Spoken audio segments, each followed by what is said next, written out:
Okay. ప్రతీదీ అప్‌ఫ్రంట్‌గా మాట్లాడే గీతు గవర్నమెంట్‌కి భయపడుతుంది. గవర్నమెంట్‌కి నేను భయపడేదేంది? గవర్నమెంట్‌కి ఎవరైనా భయపడాల్సిందే. అసలు నాకు భయం అనేది పాయింట్ కాదు. ఇప్పుడు నేను ఏదైనా చెప్పడం వల్ల ఇఫ్ దేర్ ఇస్ ఎనీ ఏదైనా పర్పస్ ఉందా? ఏదైనా యూజ్ ఉందా? ఏం లేదు. చెప్పి వేస్ట్ కదా! ఎవరెవరో పెద్ద పెద్ద వాళ్ళే ఏమి చేయలేనిది నేను వచ్చి ఏం పీకేయబోతా ఇక్కడ? ఏం లేదు. అండ్ ఆల్సో మన హ్యూమన్స్ తప్పు కూడా ఉంది. ఇదే జనాలకి నేను ఇదే నా ఇన్‌స్టాగ్రామ్ రీల్స్‌లో చాలా సార్లు యానిమల్స్‌ని హార్మ్ చేయొద్దండి అనేసి చెప్పున్నాను. చెట్లు నాటండి అనేసి చెప్పున్నాను. ఎవరు నాటలేదే? నేను నాకు ఒక 7,00,000 మంది ఉన్నారా? నేను చెట్టు నాటమని చెప్పినానా చాలా మందికి? ఒక్కరు నాటినారేమో చూపించమని చెట్టు. ఎవరు నన్ను చూసి చెట్టు నాటలేదే?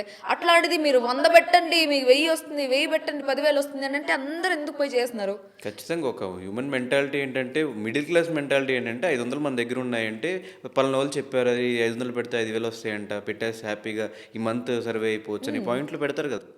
That is greed. ఆ గ్రీడ్ నాకు కూడా ఉండింది. నేను కూడా ఇదే స్టార్టింగ్‌లో ట్రేడింగ్ 2,000 పెడితే 20,000 వస్తుందంటే నేను 20,000 పెట్టిన. అబ్బా! తొందరగా సంపాదించేయొచ్చు అని చెప్పేసి. బట్ ఈజీగా వచ్చిన డబ్బులు ఈజీగానే పోతాయి. కష్టపడిన డబ్బులే ఎప్పుడూ ఉంటాయి.